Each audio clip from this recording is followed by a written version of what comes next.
August 1st, 2002. A woman goes into the hospital for an ultrasound. She is 7 months pregnant and excited to have her second child with her loving boyfriend. During the ultrasound, the doctor paused. "I think there might be something very wrong with your baby," he said. "We need to perform an emergency C-section. Right now."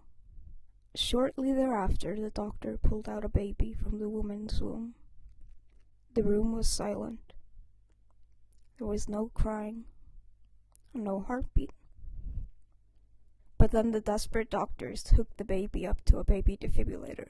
"Oh, it's alive! It's alive! It's alive! It's alive! Oh, in the name of God! Now I know what it feels like to be God!" For most of my life, I viewed my existence as something that shouldn't work on paper, but somehow works in practice. At every turn, my life has chosen the inconvenient path, and I seem to have no control over it. Yet my body keeps on going.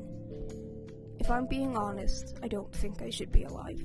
I don't mean this in a sad way. I don't think I'm so unwelcome into society that I'd be better off dead. I don't even think I want to die. I just don't think it makes sense for me to be here. I've heard that for a few seconds after a chicken is decapitated, its body will continue running around. I don't know if that's true, but I think I feel like a headless chicken. A mechanism that keeps on going, not having received the news that it's dead. When presented with a sick child, doctors will frantically try to save it. Of course they do, because nothing is sadder than a dead child. But in this frenzy, they often forget to think about the child's comfort. It's not something I see a lot of people talking about, the psychological repercussions of childhood spent in hospitals. But it's affected me greatly, I think, like some sort of corrosive material seeping into every part of my life, leaving marks all over. Developing children taken every experience as a lesson. So I didn't get to choose what happened to my body. I didn't get to have autonomy over my own body, and it's difficult to navigate as an adult. I just default to letting people walk all over me. People like to tell me that I'm so brave and I'm so strong, but I don't look at it that way. I would be brave if I'd chosen this fight for some greater good, but I didn't choose this. I just lay there terrified while doctors and nurses fight the battle for me. I used to feel the pain, but after 20 years of this, I've gotten used to it. I don't flinch anymore. I don't really fear pain. I've been conditioned out of feeling it. It reminds me of those stories of government-created super soldiers. Children taken when they were young so they could be molded into the perfect weapon. I know that example is a bit extreme, but that's just how I think. I don't look at myself as a weapon, though. I'm 145 centimeters and not very strong. That, coupled with my inability to speak for my own body, makes me pretty vulnerable.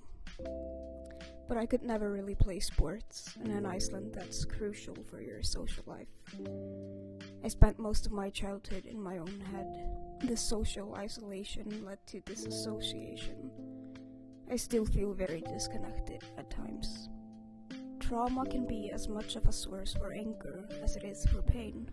Often it can be blamed on an individual who caused it. I can't be angry, but I want to be. I want to scream at the nurses that stabbed me with needles over and over again because my veins were being difficult. I want to curse at the doctors who touched every inch of me even though I was crying from how uncomfortable it was. And I want to strangle those goddamned clowns who visited the children's hospital. But they were only trying to help. My trauma can't be blamed on anyone. Maybe God? I don't know if I can believe in a God.